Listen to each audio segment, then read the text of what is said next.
What's up guys, Ben here, and in this video I have my review of the Moto G 6 months after with Android Lollipop 5.0 on it. And as you can see at the start, once you get this phone out of the box you are greeted with Android 4.4.4, and it's a solid operating system and it's very solid at the moment, so there's going to be like no bugs, as this is like the last version of KitKat. But Lollipop, some people may say has bugs, but in my case it's actually ran smoother than ever before. So one day in your system updates, depending on where you live, it's going to be quicker. Like in America they did get this update ages ago, but here in the UK we only got the update like this week. But you're going to download the update, it takes about 15 minutes, and then there you are, you're greeted with Android 5.0.2 Lollipop. And you can see this straight away from the new buttons, the lock screen, the new multitasking. It's just all new basically. This is just a full new material design version of Android, and it looks great and it runs a lot smoother.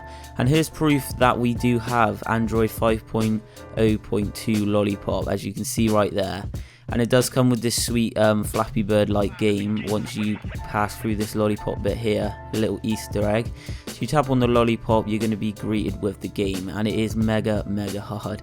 This is harder than Flappy Bird itself, but great fun. I actually got my high score, 1, and you know, this is going to make you rage and stuff. You get 0 about 3 million times out of 10, and then you just slap your phone down, it's already broken. So the hardware does stay the same obviously, as it's not a different phone. You have the front facing speakers, 2 megapixel front camera, power and volume off on that side, and then you got the headphone jack, micro USB for charging, and 8 megapixel camera.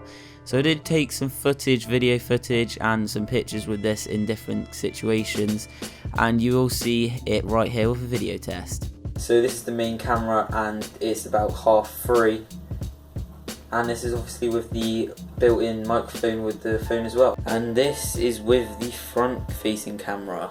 So now we'll look at some pictures that I took inside and outside. And as you can see, the camera is pretty poor, but bearing in mind this is a £150 phone, it's actually pretty great, as you can see there in the NFL pictures that I took in Wembley. But yeah, so that was the phone, and this thing does have a lot of customizability on it as well. You can get it in black or white, but I will say the black does look a lot better on the front, as the sensors do show up quite a lot on the white model. But you can also change the back plates on the Moto Roller website, and these are like official. You can get them on Amazon as well. There's a lot of colours to pick from, so you can customize your back of your phone a lot. But I have stuck with the black, and I was going to get the blue one, but once I purchased this phone they weren't actually available in the UK, all these shells. But you can also get the flip shells for the Moto G, which will basically cover up your screen like an iPad cover if you're used to them lot. And they do look pretty nice. You got your speaker cutouts as well, and it just looks pretty great.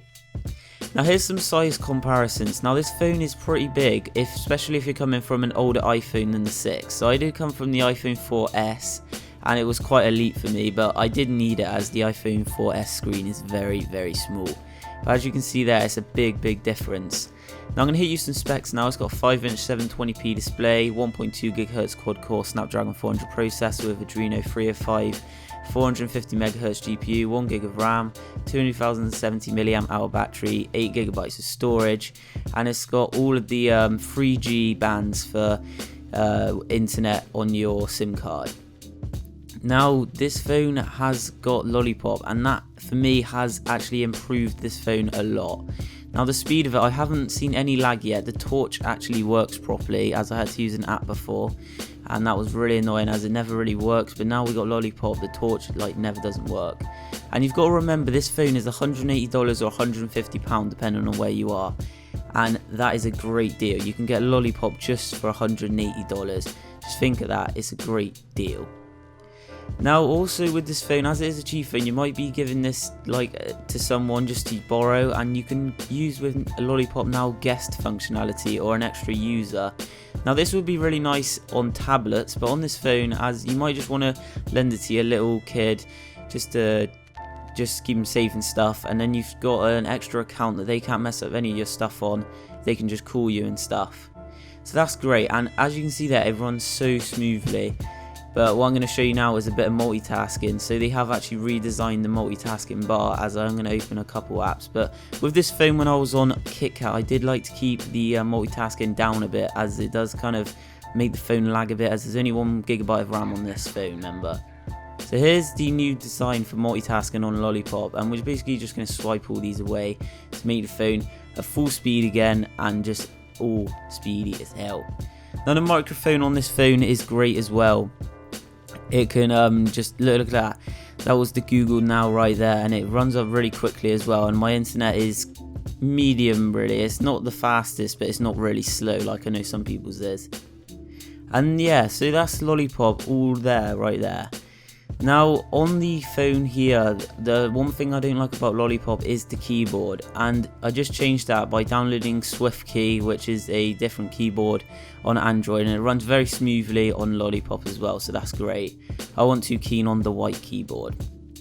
Now one thing that's annoyed me on this phone is actually the mushy buttons on it, but as you saw there, we do actually have good connection on the 3G. That's the top end of 3G in the UK, and call quality is great on this phone as well. I didn't have any problems, but it does get quite loud on your end, so it will be good for people that have not as good hearing as others. But yeah, so it's a great phone at the end of the day for £150 or $180. Now that's been my full review of the phone, and bearing in mind this phone does have 2 SIM cards as well and expandable storage to 32 GB.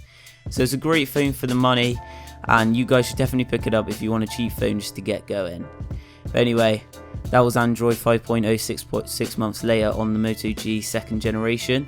Thanks for watching, and I hope to see you guys in the next one. Subscribe.